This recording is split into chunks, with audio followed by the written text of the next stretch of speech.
10টি হাসির ঘর চালু, আপনার সুবিধা মতো হাসি কাটিয়ে নিয়ে যাবেন। হাসি লেগায় কমাই খাবেন না, সঠিক মূল্যটা লিখিয়ে নিয়ে যাবেন। 8 বছর থেকে মালিক হচ্ছে আলহাজ মোহাম্মদ হানিফ সাহেব। আলহাজ, ধন্যবাদ। পাশের বাড়ি থেকে আনা, এটা 4 বছর আগে কিনা। 4 বছর আগে গেলে একেবারে আমার ছেলে মেয়ের মতো মানুষ করেছি। হাত দিয়ে দেখেন ময়লা নেই, এটা থেকে ডাব শ্যাম্পু দিয়ে গোসল করে।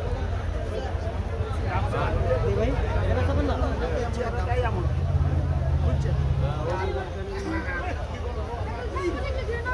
আমি ওর পাশে ঘুমাই, খুবই পরিষ্কার। কাকা তুমি ঢুকবো আমার